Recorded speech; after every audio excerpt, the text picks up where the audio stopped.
Okay, rudiments. So there's a lot more rudiments than this, but these are the ones that I'm going to focus on that will be in some of your middle school snare solos and some of your high school solos. And then also just based on some things like lesson 25's here, you know, it's just working on your first drag interpretation. And that's a big issue in drumline all the time, is that first drag wanting to be early. Instead of so I think some of this is mentally thinking about the perfect interpretation, but then also it's going to help with some of your solos too and cadences. I think it's also important to have good heights on all these rudiments. For example, you have a bucks, ba, ba, ba, ba, ba, ba. You don't want ba, da, da. You don't want da, da, da, da, da, da, da, da. That's not where it's at. It's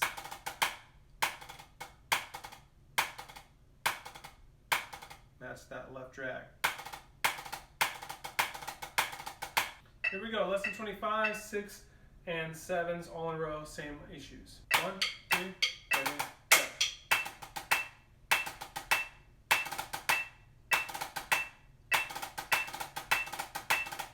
6-stroke rolls. 1, 2, 3, go.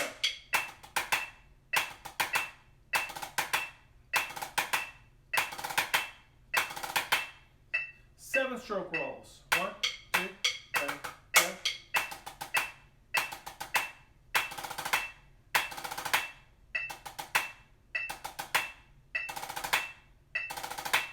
'Paradiddles. So it's very important to make sure, again, the heights are good.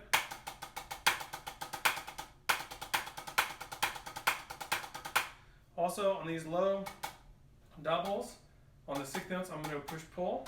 On these paradiddles, I want to make sure these downstrokes are perfect. Down, down, down, down. Not. You don't want to end your accents there, okay?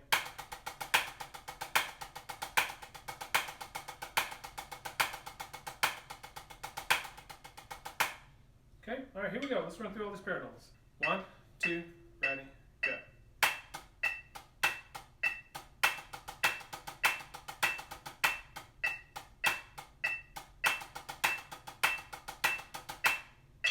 Double paradiddles. 1, 2, ready, go.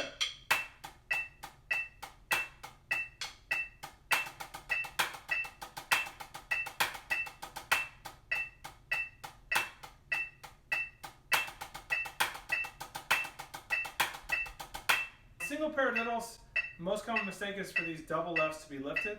Because you can. You gotta just keep that left low.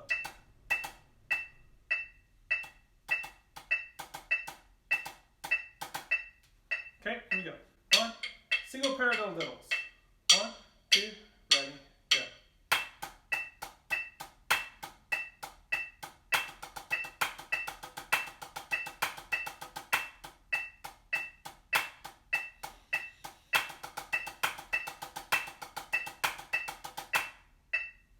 Okay, triple paradiddles. 1, 2, ready, go.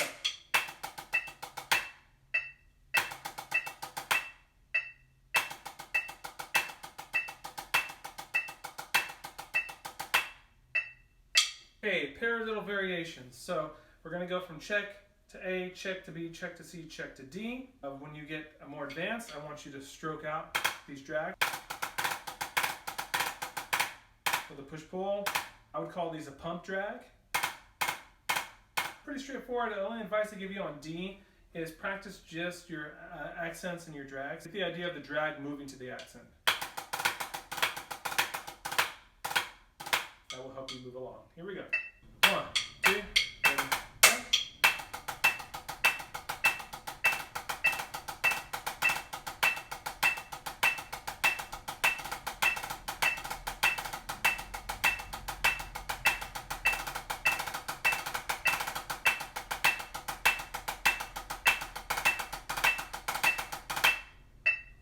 Okay, single Ratamakes. This exercise sets you up for how you should approach this, but you could also add some rests to help you as well. So put some rests in between here. Triple and rest, left, right, rest, right, left, rest, left, right, rest.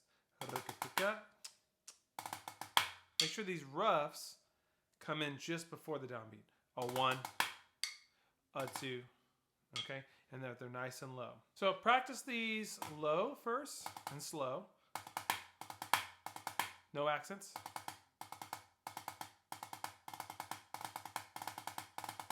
Also practice doing the drags only to make sure you're getting the drag to happen before the beat. So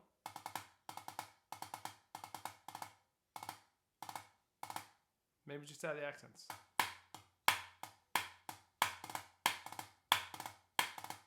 Okay, and then of course take it slow and build it up. Here we go. 1, 2, red, and go.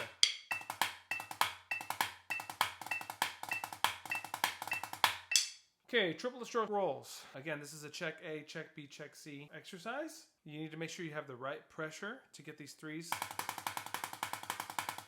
to be the right note value. You could also just loop each measure to make sure you're getting the right interpretation until you find that perfect pressure. Other than that, it's pretty straightforward. 1, 2, red, go.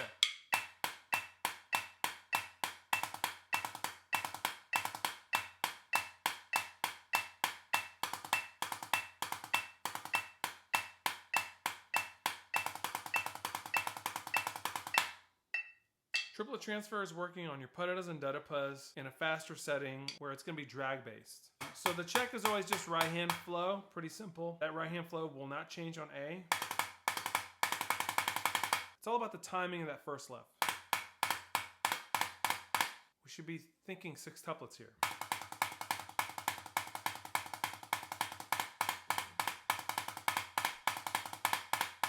That's the speed at which the left should come in.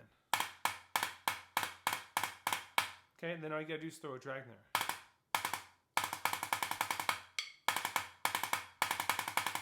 There will be some natural arm once you get into a flow.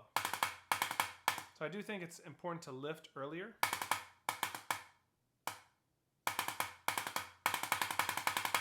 Okay, and work on your interpretation. You're gonna want to be late on these.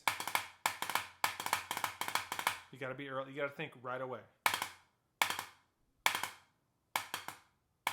Connect that left to the right. With the Dudapa, you gotta make sure your double's nice and open, but it's right hand flow. Don't be too tight. It's not 16th note or 32nd note bass, it's triplets. Think round, okay? Then it's a matter of breaking down C and D so you can get these to be nice and even. You're gonna have to loop this and take it slow and really work on it sounding seamless with no gaps. It all has to sound like sextuplets.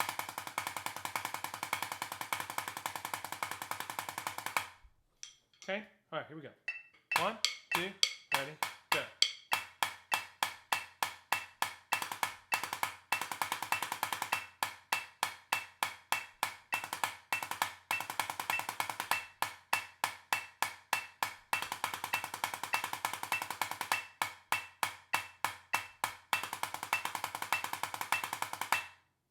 Okay, you could also play this with all singles being accented.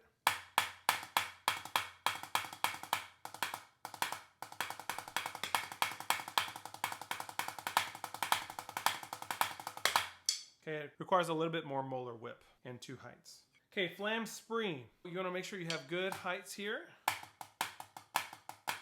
Obviously, you can take it measure by measure and really master each rudiment, but we're going to treat flam accents as the check. So you got to be really good with your flam accents as well. Of course, depending on the tempo, your inner beats might go to more rebound. So if I'm doing flam accents here, I have a lot more going on in the back of my hand. Right? But if I'm going slow, it's more just back fulcrum. Your Swiss Army triplets, that's just the same thing as a flam accent with a double right. Flam tap, it's almost like a flam tap and then a left. Right, right, left, right, right, left, right, right, left, right, right, left. Okay? Your flam threes, there's a little bit of a flow to this, so when you hit your flam, go ahead and lift the opposite hand. Right, right, right, left, left, left, right, right, right, left, left, left. Your cheeses. This is getting advanced into the hybrid rudiments here. First of all, you understand the coordination of putting a grace note with a drag. So maybe just isolate that first, and then add the opposite hand. So it essentially becomes a very fast flam tap. Because Because you're doing a double on your right, and you're doing a double on your left, just twice the speed. So maybe get a hold of that first, then fill it in. Okay, and break it down. Okay, your flam drags, same thing. Get used to just going from your flam to the opposite hand drag. Maybe just add the third note now with a little bit of space, then get it to where you can flow.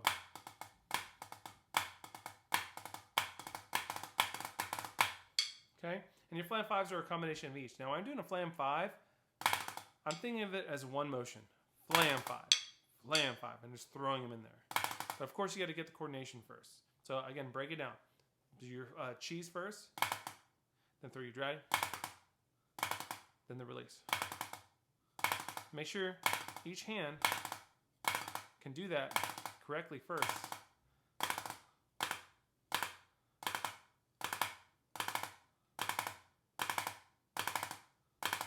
You want to make sure the third partial is low. Okay? All right, here we go. 1, 2, ready, go.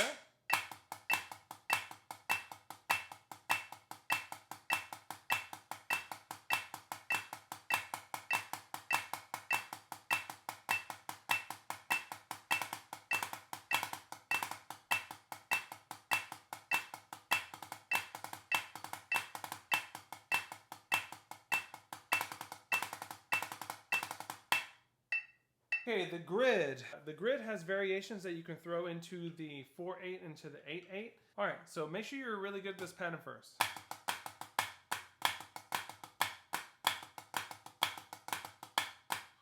So make sure check is seamless. There are some variations where that last measure, the second time through, does it twice in a row. So you could extend it if you wanted to. This first variation we have is the flam taps. So make sure you're good at your flam taps first. Flam taps are essentially threes in the left hand. It's also threes. So flam taps are a legato rudiment. So make sure you figured out how to get through flam taps real smoothly before you put this inside. Here we go, flam taps. 1, 2, ready, go.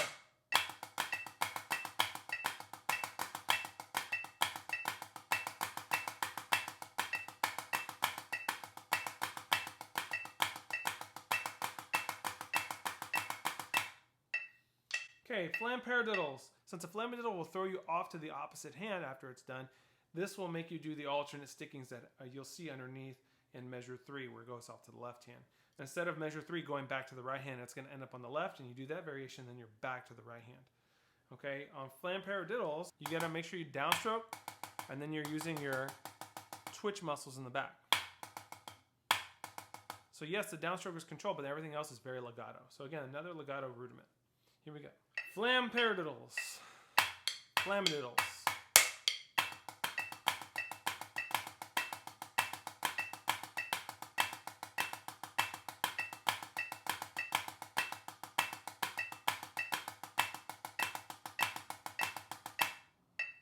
Patty flaw-flaws.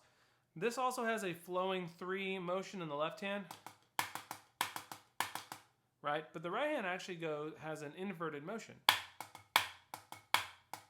So make sure you're ready to do a molar whip in the middle of these doubles.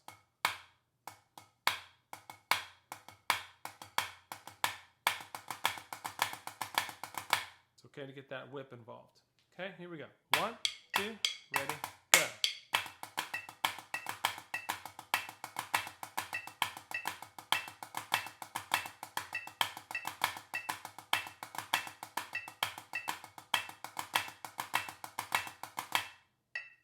Okay, Flamacues have a molar whip in the left. Flam, You're going from a grace note to a molar whip accent and then down. So make sure you got that molar whip figured out. You got to be quick.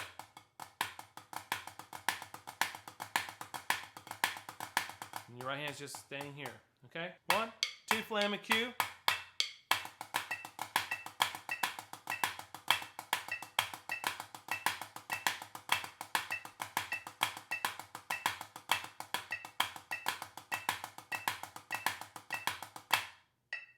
Inverted flam taps. So inverted flam taps are going to have inverted motion or molar whip in both hands.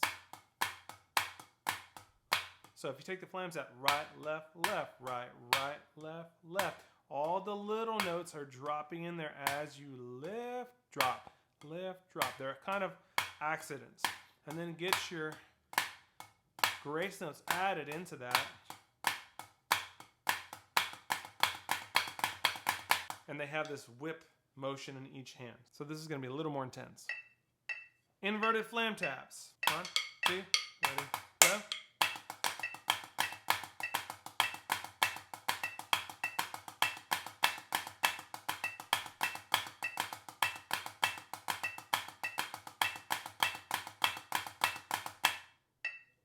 Okay, buzz roll breakdown. So this is just a way for you guys to understand how when the tempo changes, your buzz rolls really don't change speed in your arms. But mathematically, they will change the rhythm. So as you can see, 1 through 6, there's a tempo range. There's 130 to 160, and there's 100 to 130, and so on. So whenever you're working on a piece of band music or a solo or a percussion ensemble, and you have buzz rolls, find the tempo range that's here, and usually this will help you pick which skeleton or rhythmical bass to choose for your rolls. Think about a wind instrument. If I just play this as a wind player, I'd go da, da, da, da, da. We can't do that, right? So we have to produce this through making decisions that'll make our buzzes sound smooth. So I want to start with number 2 because I always feel like 110 60th notes is my perfect buzz roll speed.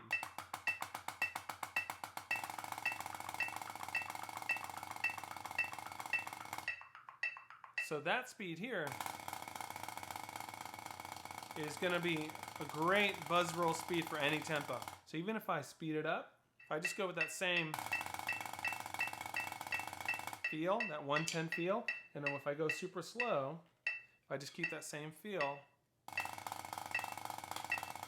So no matter what the tempo is, I want to go for this feel or speed.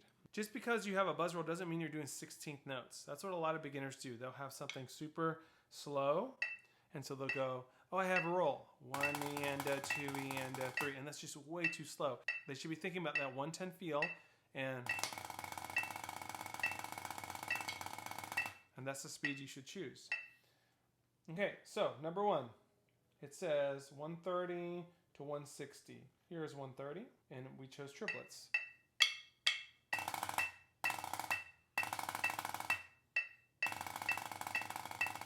Even 160 works for this.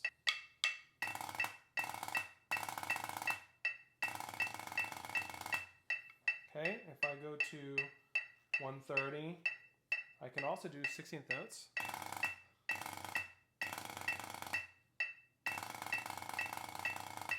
And I can drop that all the way to about 100.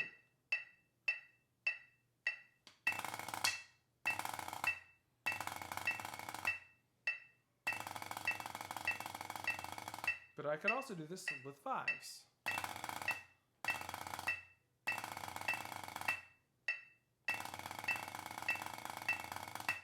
Okay, let's drop it on 5s. Can also go down to about 85.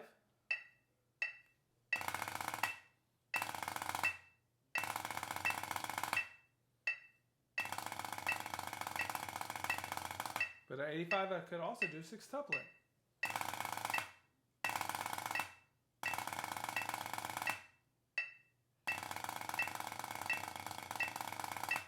Okay, I could go all the way down to 70 with that.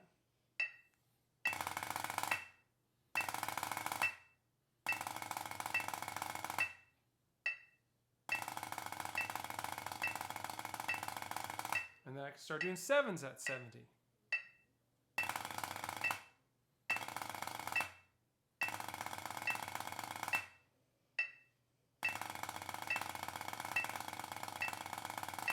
I can drop that also down to 60.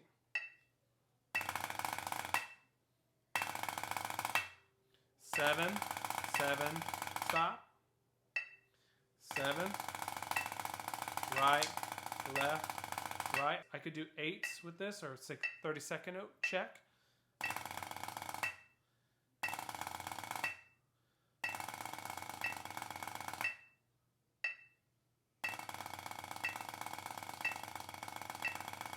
Now I could keep going. I just gave that as a general reference starting point. Obviously, if you play softer rolls or louder rolls, your skeleton or rhythm can also change on that. Usually, if you're playing a higher roll, you should do a faster buzz roll, and usually when you're playing a lower roll, you should do a slower buzz roll.